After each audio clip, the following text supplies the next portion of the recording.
Hi dears, ഈ പാത്രത്തിൽ തിളച്ചുകൊണ്ടിരിക്കുന്നത് എന്താണെന്നറിയോ? പൈനാപ്പിളും പഴുത്ത മാങ്ങയും കേട്ടാ. അപ്പോൾ അതിൽ ഞാൻ കുറച്ച് ഇഞ്ചിയും പച്ചമുളകും വേപ്പിൻ്റെ ഇലയൊക്കെ ഇട്ടിട്ടാണ് അതിൽ അരക്കണയിലേക്ക് തേങ്ങ, പുളിയില്ലാത്ത തൈര്, ഇത്തിരി ജീരകം, പിന്നെ മഞ്ഞൾപ്പൊടി ഇട്ടിട്ടാണ് അത് മിക്സിയിൽ അടിച്ചെടുത്തത്. എന്നിട്ട് നമ്മളത് ഉള്ളിയും കടുകും കൂടി ഒരുമിച്ചാണ് ഞാൻ താളിച്ചത്.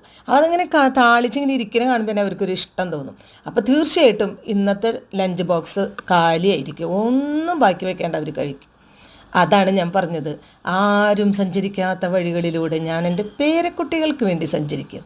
ഇന്ന് ജോലിക്ക് പോകുന്ന അമ്മമാർക്ക് എവിടെയാണ് നേരം ഇങ്ങനെ ഓരോ പുതുമകൾ കാട്ടി നിൽക്കാനായിട്ട്? ഒക്കെ ഒരു ധൃതി പിടിച്ചിട്ടുള്ള ഒരു ലൈഫല്ലേ. അപ്പോൾ നമുക്ക് അമ്മൂമ്മമാർക്കാണ് ഇതിൻ്റെ റോള് വരുന്നത്. അപ്പോൾ കുട്ടികളുടെ ഇഷ്ടം പിടിച്ചു പറ്റാനും അവരോട് കൂടുതൽ അടുക്കാനും അമ്മൂമ്മമാർക്ക് സാധിക്കും. അപ്പോൾ അവർ നല്ല കുട്ടികളായി വളരും, അവരുടെ കാര്യങ്ങളൊക്കെ നമ്മളോട് ഷെയർ ചെയ്യും. പിന്നെ കട്ട്ലേറ്റ് ഉണ്ടായ ഊണ് അടിപൊളി, ട്രൈ